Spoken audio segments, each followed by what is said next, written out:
Hi, I'm Rick Fisher, Director of Communication across the curriculum at the University of Wyoming.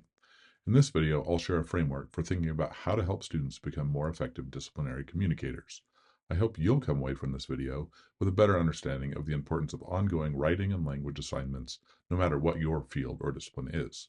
Let's get started. The framework I offer here comes from a 2008 commentary piece by Elizabeth Burr Moji. One of her goals was to help secondary level teachers understand why attention to language is so important for learning across disciplines. And even though she was focused on middle and high school instruction, I would argue that her framework is equally relevant and maybe even more powerful for college level programs and even post college and lifelong learning. Moji's basic framework is pretty simple. Here's my graphic of the three big aspects. In order for learners to become successful members of a discipline, the learner must develop 1. Content knowledge, 2. An understanding of the discourse knowledge of the field, and 3. An identity that they want to align with the discipline. These three aspects are interrelated, and I think that in good academic programs, the curriculum works to integrate all three intentionally in order to foster students who are capable of becoming effective members of their discipline or profession.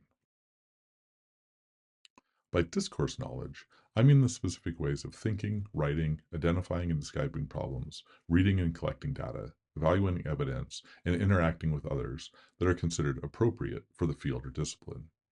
What this all means basically is that if I want students to become successful participants and communicators in my field, and this is true whether I teach engineering or graphic design or nursing, then of course I want to help them gain content knowledge. I think that's obvious to most teachers. But this framework emphasizes that it's also a teacher's job to help students think about what it means to identify as an engineer or graphic designer or nurse. And more importantly, it also means that I need to help students understand the norms, expectations, and conventions of the discourse. Together, I think these identity and discourse related elements help students learn what it means to do the work of the field beyond just knowing terms, equations, processes, and other declarative knowledge. Much of that identity and discourse related work happens implicitly as you teach, but you can also be more explicit in engaging students with these aspects. For me, this framework points to some important implications for promoting better disciplinary learning.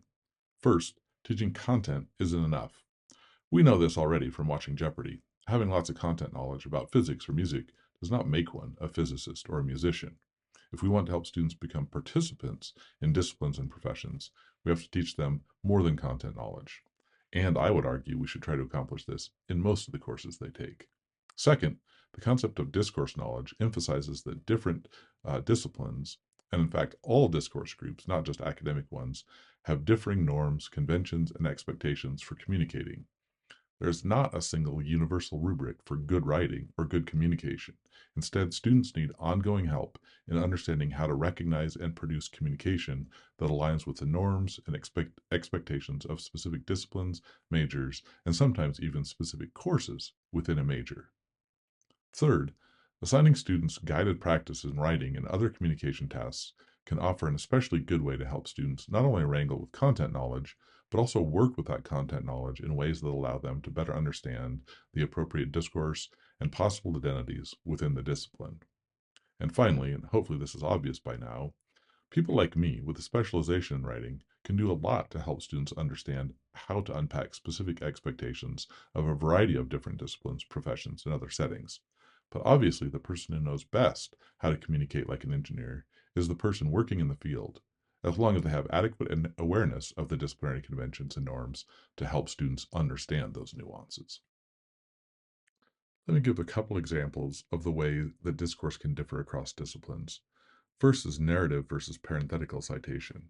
Narrative citation style often places the author directly into the sentence where information is being provided, such as Jones argues that, while parenthetical citation emphasizes the information rather than the scholar.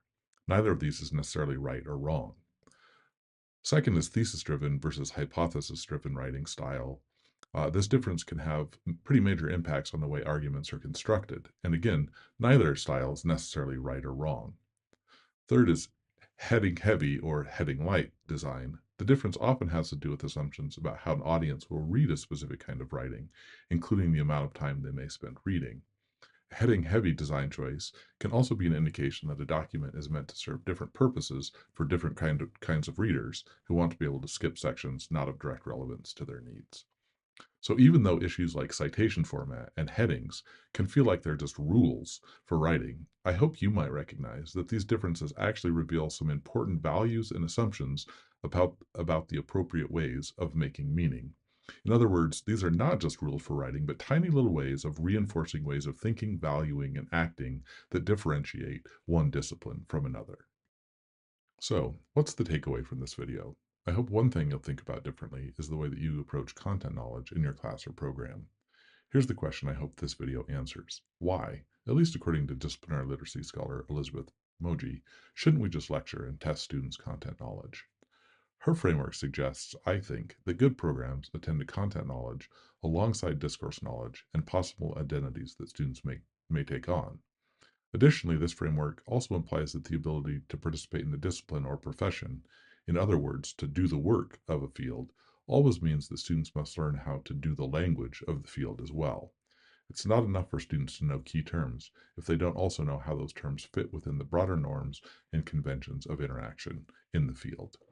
Finally, I hope this video makes you more interested in developing assignments that can help students deepen their content knowledge as they do the work and do the language of the field.